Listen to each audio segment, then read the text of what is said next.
Assalamualaikum warahmatullahi wabarakatuh.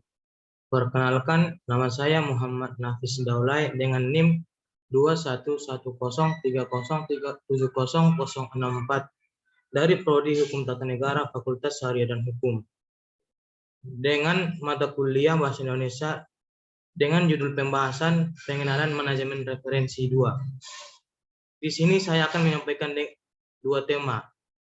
Yang pertama, kutipan langsung, ringkasan, parafrase. Tema yang kedua, menuliskan referensi.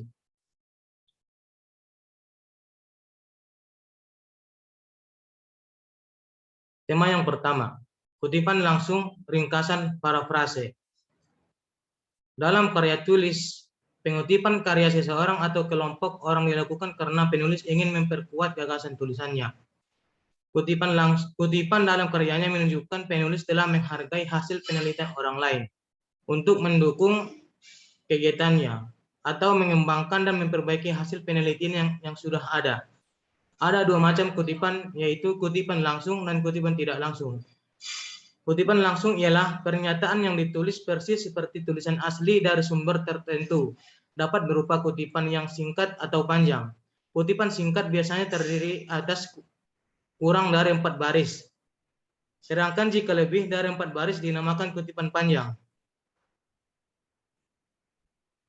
Menurut Kraft, dalam komposisi ringkasan adalah suatu cara yang efektif dalam menyajikan suatu karangan yang panjang dan dalam bentuk yang singkat dari karangan asli, tetapi dengan tetap mempertahankan tata urutan isi dan sudut pandang pengarang asli.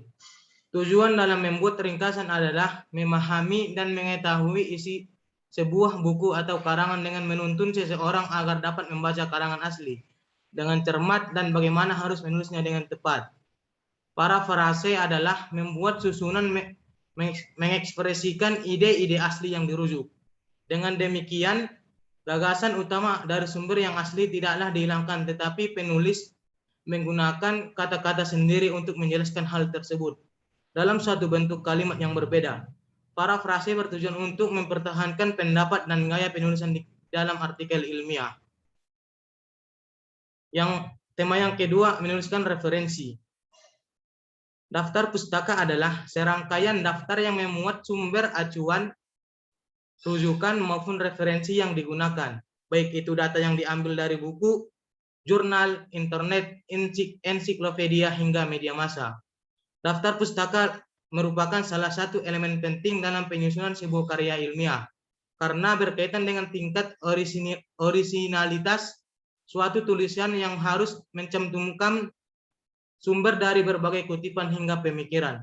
Daftar pustaka dimaksud adalah suatu daftar yang berisi semua sumber bacaan yang digunakan sebagai bahan acuan dalam penulisan karya tulis ilmiah. Yang pertama, sumber referensi berupa buku. Yang kedua, sumber referensi berupa jurnal. Yang ketiga, sumber referensi sekunder. Yang ketiga, sumber referensi berupa jurnal online. Yang kelima, sumber referensi berupa website.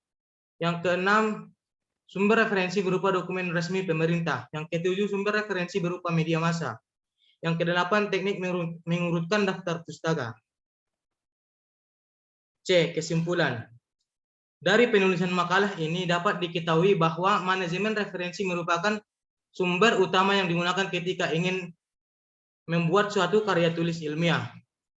Dalam menggunakan sumber referensi, terdapat aturan-aturan yang harus dipenuhi oleh penulis ketika ingin karya tulis yang dibuatnya sesuai dengan standar dalam penulisan suatu karya ilmiah.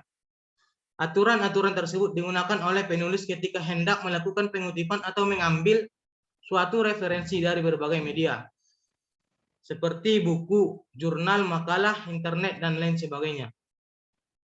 Karya tulis yang tidak terdapat sumber referensi akan menyebabkan terjadinya tindakan plagiarisme. Plagiarisme merupakan hal yang sangat dihindari dari pembuatan karya tulis ilmiah, baik yang disengaja maupun tidak disengaja.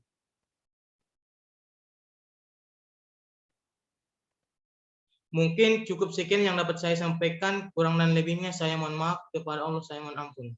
Wabillahi taufiq wal hidayah. Assalamualaikum warahmatullahi wabarakatuh.